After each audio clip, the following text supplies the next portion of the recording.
The tomahawk chop, a staple of the Atlanta Braves for many years. They tried the tomahawk chop in '92 against the Toronto Blue Jays and failed. This is another what if from 1993.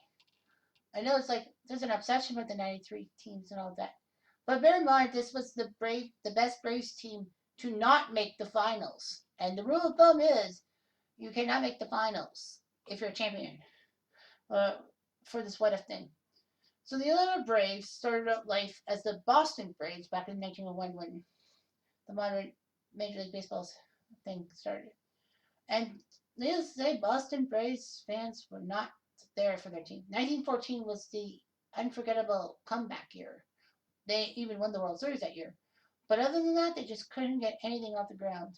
Poor ownership, poor management, and a poor attempt to give Babe Ruth some farewell tours in 1935 led the team downhill. They tried changing their name to the Bees, the Doves, and the Rustlers. Eventually, they decided to give up, and in the first ever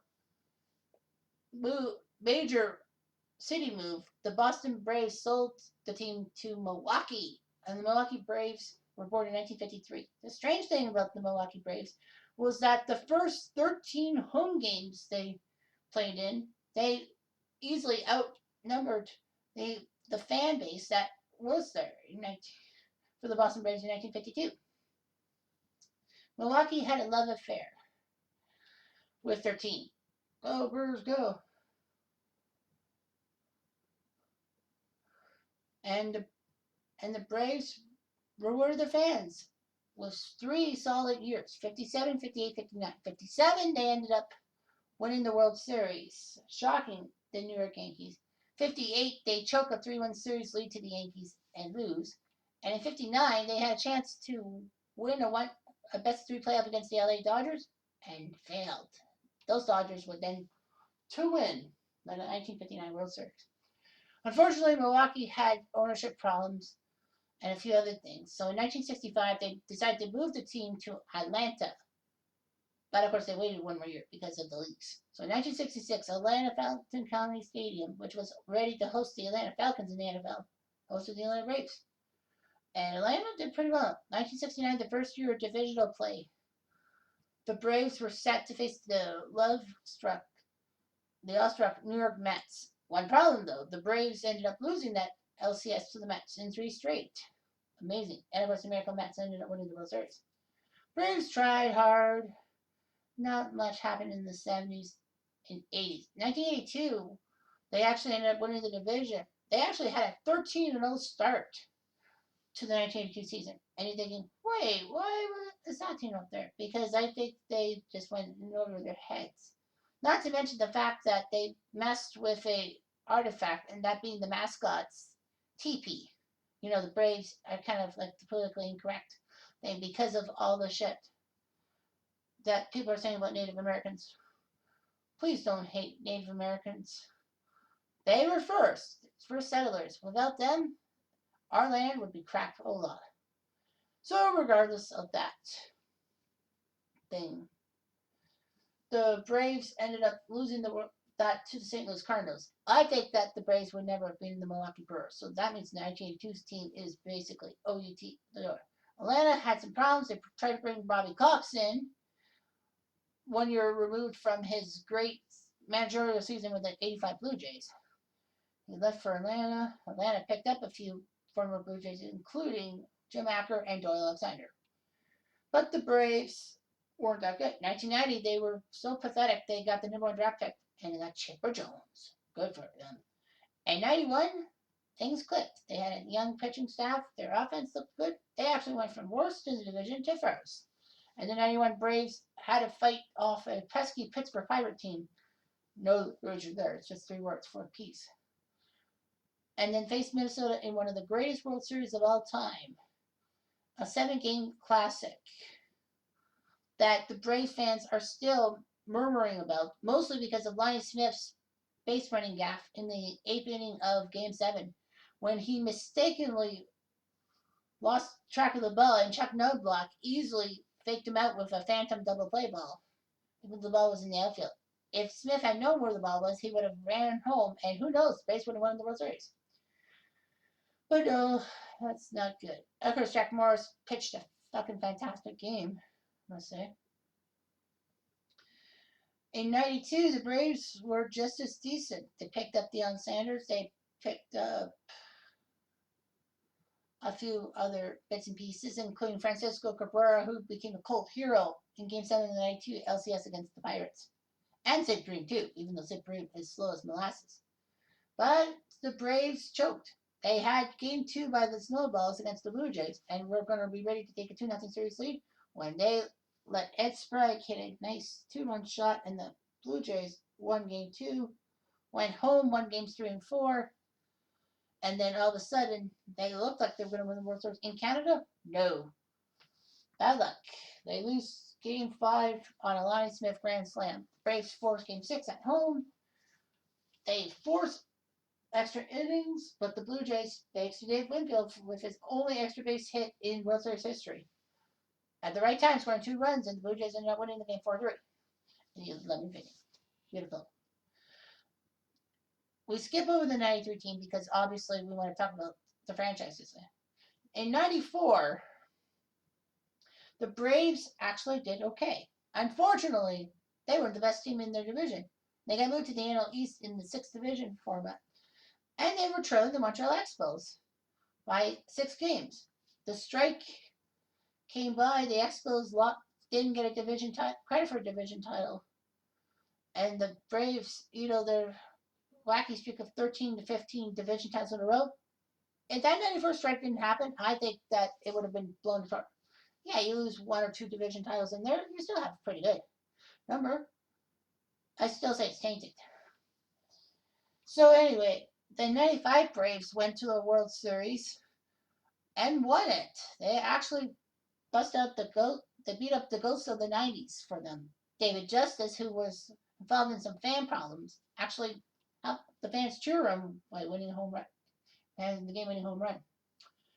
'96 team actually did something fantastic, so fantastic that I'll be talking about it in the '96 when I talk about the '96 St. Louis Cardinals, because that, of course, is why the Cardinals of '96 are in there. Maybe thinking, hang on, '96? Yep, there's a good reason. So anyway, the Braves nonetheless went to the World Series against the Yankees. They won games 1 and 2 at Yankee Stadium, and it looked good for the Braves to repeat. But however, they choked in Game 4, blowing up a 6-0 lead. And the Yankees came out to win the game. They tied it at 2, and the Yankees won games 5 and 6. Well, anyway, the Braves kept going to the playoffs with winning divisions. '97 they won the division, and then they took on the Florida Marlins in the LCS, and somehow they didn't beat the Marlins, who were just a stupid wildcard team. Marlins went on to win the World Series. But that doesn't feel good, Atlanta. And then '98 came around. They were paired up against the San Diego Padres. Easy peasy lemon squeezy? No. Kevin Brown from Florida to San Diego was huge. Trevor Hoffman, Can Caminiti, RIP. And Tony Gwynn, the legendary Tony Gwynn, got himself a second World Series appearance. But no ring, as the Yankees easily beat the Padres. But of course, the Yankees were the 1998 champions. So then you got yourself 1999. They get to go back to the World Series, face the Yankees, and all of a sudden the Yankees sweep them. The Yankees were named Team of the Century as they won. That title gave them the most titles in the 20th century, beating the Montreal Canadiens. 2000, the Braves, try as they might, stumbled over their own feet. I forget. I guess it was against the Mets. I guess they got to the LCS against the Mets, right? I don't remember. Needless to say, the Mets ended up winning the 2000 NL pennant, and the Yankees got them in 5. 2001, the Braves were taking on the Diamondbacks for the NLCS, but unfortunately, the Diamondbacks just won an award and got to the World Series in their 4th season, beating the Marlins record by 1. And of course, that 0-1 Diamondbacks team, World Series champions, bitches. The Braves, of course, suffered a few major heartbreaks, especially 2003 when they were badly beaten by the Chicago Cubs in the deciding game at the NLDS. And worse for Braves fans is that there were tons of Cubs fans in those stands. 2005 was also a heartbreaker as the Braves were eliminated from the playoffs by the Houston Astros in the LDS on Chris Burke's 18th inning home run. I kid you not. That was amazing. 4-1 your final score. And unlike the 18-inning slugfest between the Red Sox and Dodgers from last year's World Series, this game actually started at 1 o'clock in the afternoon, and it ended like at 6:30 at night. Truth be told, that's amazing. Braves have not really had many runs to the playoffs. But in 2019, right, so I'm recording this, the Braves are in first place in the division.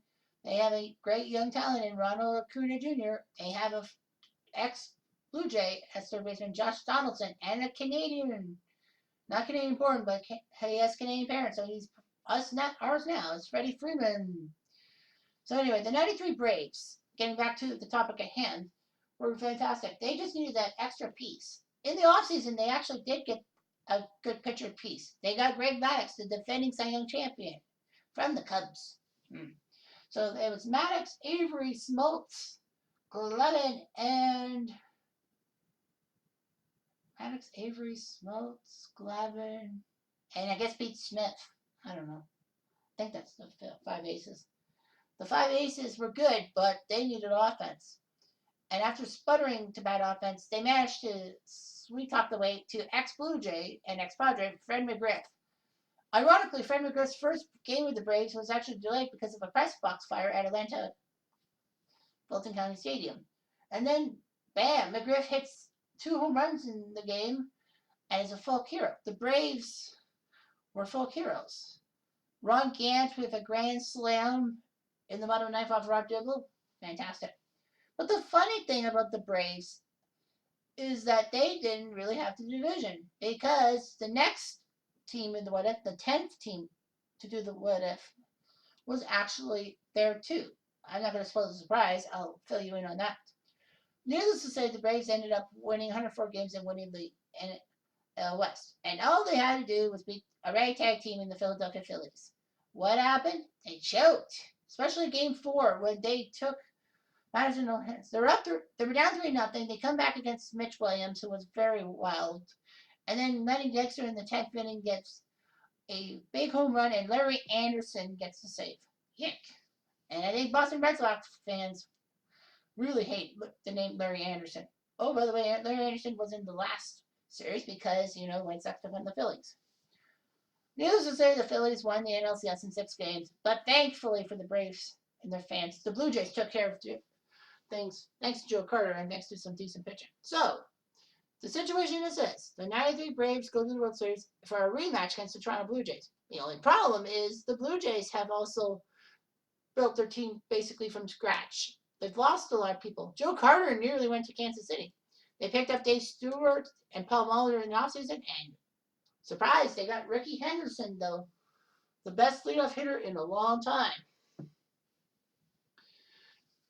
So let's see if the Braves can get their revenge on the Toronto Blue Jays. I hope not, for my sake.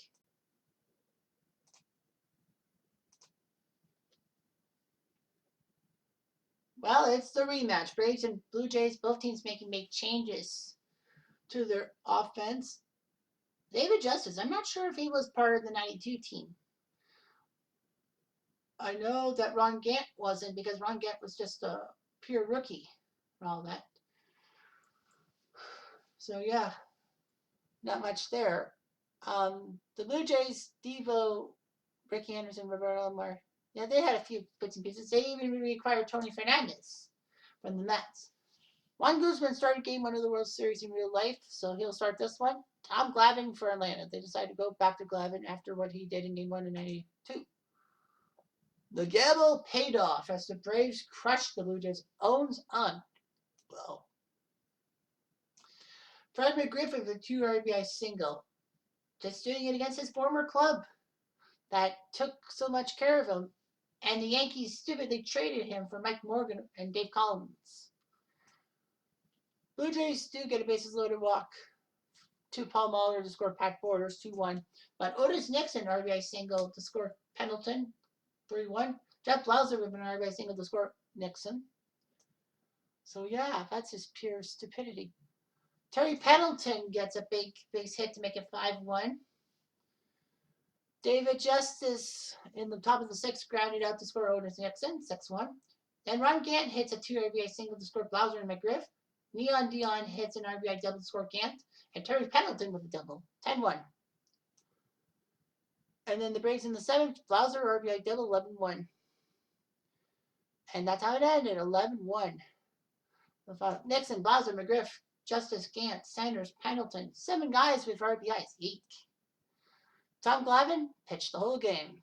Blue Jays, not much. Guzman went only 5 2/3. Danny Cox and Al Leiter were relieving him. So that's game number 1. Game number 2, they decided to put Greg Maddux in against Mr. Dave Stewart. Smart move for the Braves, seeing Greg Maddux can win a World Series game.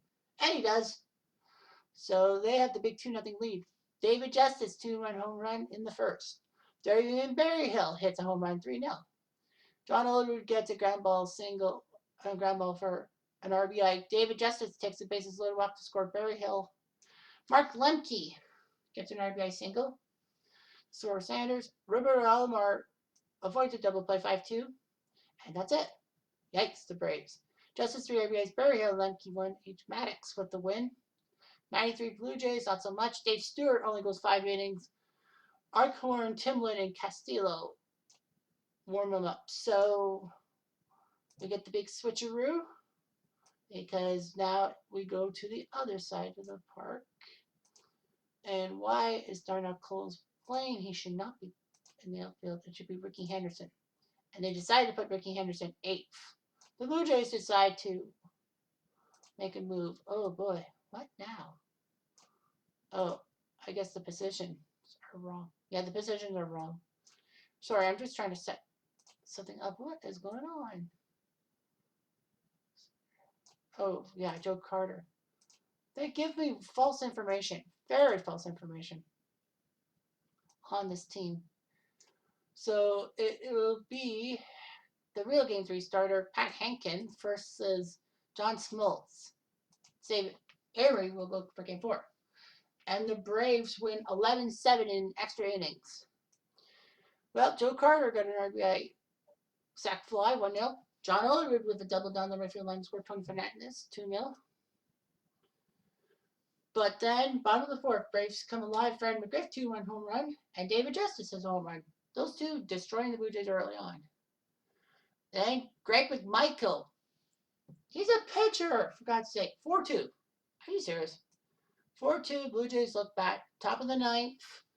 They get Fernandez with a double. Olerud gets hurt by pitch. Robbie Alomar hits it, base hit to make it 4-3. Joe Carter gets a single, bases loaded. Ed Sprague takes a walk. So it's 4-4. But Pat Borders goes into a double play. Ricky Henderson was given a free pass. And Darnell Coles comes in as a pinch hitter and strikes out. The Braves do nothing. The Blue Jays do nothing. And then the 11th inning, Darren Jackson. Remember him?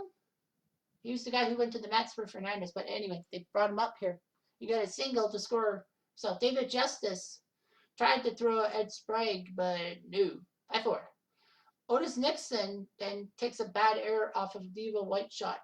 Henderson and Darren score 7-4. The Blue Jays are going to win this game for sure. We got runners on first and second. David Berryhill hits a double to make it 7-5. Mark Lemke then hits a single 7-6. Pinch hitter comes up. It's Sid Bream. He plays for the 93 Braves. He scores. Lemke gets to third base. We're tied. Otis Nixon takes ball 4. Jeff Blauser hits a fly ball to left field, but that's not deep enough to score the winning run. Fred McGriff comes in. Grand slam. 11-7. That's how you win in extra innings at home. You have to hit a grand slam. Wow. Hankin went 7 innings. Eichhorn, Timlin, Castillo, Dwayne Ward. My God, I thought he was that good. And Woody Williams just blew it in the woods.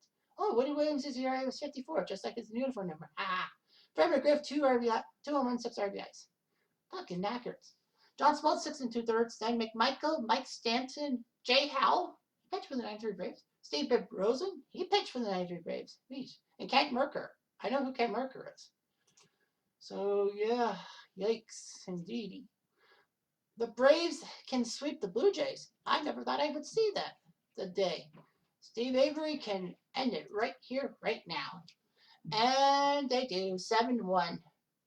As a Blue Jays fan, I don't want to talk about it, but I have to talk about it. 7-1. David Justice got an RBI single. Joe Carter made a 1-1. Mark Lemke get an RBI single. Otis Nixon an RBI double. Fred McGriff, another home run. Jeez, what is it with him and the Blue Jays? Terry Pendleton made it 7-1, and that was all. Blue Jays get swept. I never thought I'd see the day. Stoudemire loses it on the mound. Coxon later do well, but no, he fouled it up. Steve Avery, 7 innings for the win. Greg Michael. I don't want to talk about it. I'm done. I'm done. I'm done. I'm done.